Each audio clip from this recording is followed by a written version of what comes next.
Hayi bafowethu, yabona ngani zakwethu. Ngivele ngizwe mina ubuhlungu ngendlela emangalisayo uma ngibona izinto indlela ezenzeka ngayo. Besiphila kahle ngane zakwethu. Besiphila kahle. Singenankinga, singenazitha. Siya noma ikuphi la sifisa ukuya khona. Impilo nje ihamba kahle, yonke into futhi right. Ayikho nje into embi ekade ikhona. Yonke into nje ekade nje right. Kodwa masijoyina umkhonto wesizwe, saqala sakhuluma nomkhonto wesizwe, saba ne-influence enhle kubantu abaningi ekutheni bajoyina umkhonto wesizwe. Leyo nto leyo thina iyasidalela amazinyo abushelelezi.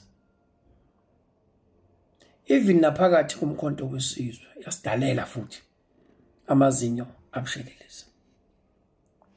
Sagcina sesingabantu abangasamile kahle kwabanye abantu. Nginodaba lami mina engareport emkhontweni wesizwe. Ngifuna nje kuhlalwe phansi kukhulunywe sidlule siye phambili ngoba into mase sisuke sinesibhamu phakathi into ekwazi ukunqandekayo kalula futhi kunokuthi izifike esibhamini ekuthini bekhona umuntu ofayo. If uthole i-leadership right nabantu aba-right kwenza kube lula entweni ngoba uthola leadership right eyenza kube lula ukuthi izinto fast zenzeke. Ngazama ukureport udaba lami kwe-leadership omkhonto wesizwe. Ngifuna kuhlalwe phansi ngisize ngilekelele thina. Ake sihlaliseni phansi bafowethu into silungisa. Akekho umuntu wakwazi ukungizwa. Akekho futhi umuntu abanentshisekelo ukuthi akwazi ukuthi angisize. Ukube mhlambe ke ngesibhamu mhlambe ngashayeka ngaliyala ngalila ngasikhathi lesiyana. Kungabe namhlanje nithi kwakukhona okhoma emkhontweni afa amaqhawe ngabe nisho njalo nje. But nje Jesu lo wasiza impilo yami nokuba ngisaphila even namanje. Into ebuhlungu kakhulu ukuthi umkhonto wesizwe awunalo iso lokwazi ke manje na ke ukubona ukuthi ke laba fothu laba abakwi-front line abagijima kangaka okuyibona bathatha abantu bafaka emkhontweni. Liphi iso lini noma member omkhonto wesizwe noma malunga noma leadership omkhonto wesizwe analo iso lokwazi ukubona ukuthi ke emva kuba ke lo msebenzi ongaka seniwenzile nathukwa abantu natheknishwa abantu yonke into yenzeka impilo yeni ihamba kanjani. Akekho neso laleyo nto leyo. Ngizonicela ke mamember omkhonto wesizwe, isicelo sami esinye kini engizosicela nje kini. Ngiyacela amamember omkhonto wesizwe, leadership omkhonto wesizwe, ningamfeyili uGodole. Ningasifeyila thina, it's fine. Angiyoke ningaqali futhi ukusifeyila. Kodwa sizocela ukuthi uGodole ningamfeyili. Ningamfeyili uGodole bafowethu. Noma ngathiwa kubantu abalandela impilo kaGodole asebeyifuna phansi impilo kaGodole. Makubiza bafowethu ukuthi nihlale phansi nabo, hlalani phansi nabo. Makuthi khona inhlawulo ezikhona abayifunayo kulungile bafowethu siyoqhathanisa sikhiphe sikhiphayo kukhanjiswe kukhanjiswayo as long mangezoba khona umphefumulo ophumayo. Ngiyacela bafowethu ukuthi ningamfeyili uGodole. Isicelo sami leso leadership yami.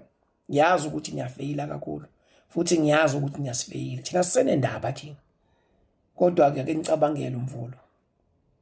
Ake nimcabangele lo mfo. Angingacabanga ukuthi mina ngelinye ilanga mina unkosikazi wami uyoke abe namazwi awakhulumayo abuhlungu ngomkhonto wesizwe. Angacabangi unkosikazi wami ukuthi inhliziyo yakhe uthi mina ngabona umkhonto wesizwe ishintshe. Angacabangi.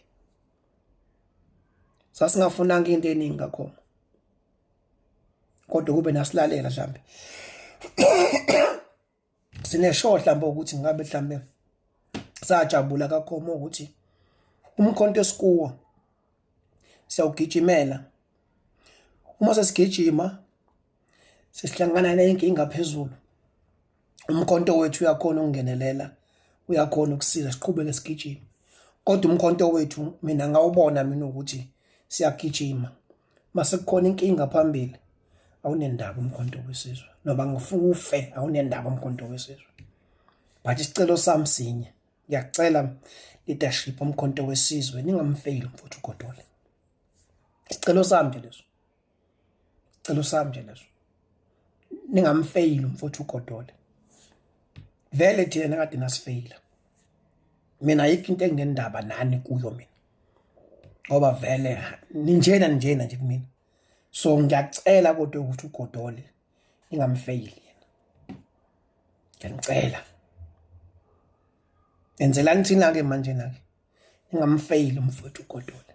Bona konke kuthiwa isikhathi nethuba, futhi isikhathi nethuba lithi iBhayibheli bonke siyabafikela. Mawuqaphela isikhathi uqaphela ithuba awusebenzisa kahle uyophila kahle. Lo mfowabo kaNdlela wathola isikhathi esihle nethuba elihle lokuthi makuqala umkhonto wesizwe uqalwe nje naye khona waba ingxenye yalokho. Kodwa yena uNhlamulo wahluleka ukubona isikhathi nethuba. Wathi uma ngabe ethola amandla, ebona engconywa, ebona ethandwa, waseyibona nje iboss, kwangayibona ileader. Ngoba into ezimbili lezi ezihlukile. Khona umuntu othi mangabe ethola iposition mase eba iboss angabe leader, yabona. Yena kuNhlamulo ke wachuza ukuthi yena abe iboss angabe leader. Sigijimile kakhulu ke kumkhonto wesizwe naye lo mfo naye lo. Lo mfo lo ayube ngasizwa man. Ayibe ngasifuni lo mfo. Ayibe ngabelieve nje kithi. Ayibe ngabelieve nje kithi. Yabona kwathi noma imedia ivala, sayivula thina imedia yomkhonto wesizwe. Khona kunjalo wathi yena uncamela imedia le evalile kunathi. Lo mfo lona wengakaza sicabanga thina, wengasizwa nhlobo, engasifuni nhlobo. Ngineshow futhi namanje ukuthi konke akwenzayo njengamanje uyazi ukuthi insuku zakhe zibaliwe, ziyakhala vele kuyena. So ukumbona umuntu mangabe sazi vele ukuthi vele kuyena izinto azihambi kahle, mase efuna ukudestroya yonke into ekhona. Nginalo believe leyo njengamanje mina ngaye ukuthi njengamanje into ayizamana into afuna ukuyenza uNhlamulo Ndlela yonke into le ufuna nje ukungcolisa nokudestroy umkhonto wesizwe, ngoba naku yena engesezoba nawo amandla, esezoba umember nje ewumeni mmonje ngokhomo mawukuthi kuyoba njalo. Kodwa ngifisa ukusho mina ukuthi abantu abafana noNhlamulo Ndlela akayedwa, kodwa basibulalela umkhonto wesizwe. Bathatha umkhonto wesizwe bawenze ngathi bayawu-owner engathi wabo. Ngiyakhumbula nje ngesikhathi bengicela ukuthi ngicela ngijoyine yini communication, ngangena phela ngakusho isonto, wadonsa ukhaphethe yena kimi ngoba efuna ukungilawula. Yabuka umbona umuntu okufaka bakufaka entweni just for icontrol, babefuna ungicontrola, not ukuthi bangifaka entweni ngoba mhlambe kumele ngibe khona. Babe ngifaka bona ngoba befuna ungicontrola. Mina ngeke ungicontroleke mina, ngeke futhi ungenza umkhovu wakho, mina ngeke uzukwenza kumina, mina khohlwa libala lapho. So wabona ukuthi angathi ukhoma kayingeni le ukuthi ngibe umkhovu wami. Wabona into ayenzeki, wayesengiremove kwangikhipha. Uma ngabe ngikhipha usiyabuzwa ke, lebuzwa khona ukuthi indoda manje uyahamba uqamba amanga, uqamba amalungu eParliament amanga, ngoba yabona amanga la Nhlamulo. Ngiyanitshela abafana bakithi, umama uMary Phandi singani ngamzonda nje nene. Umama Mary Phandi waveza into ebuhlungu kakhulu enziwa yena uNhlamulo kuye. Engicabanga ukuthi yona futhi into uNhlamulo Ndlela angixoshela yona lapha ka communication.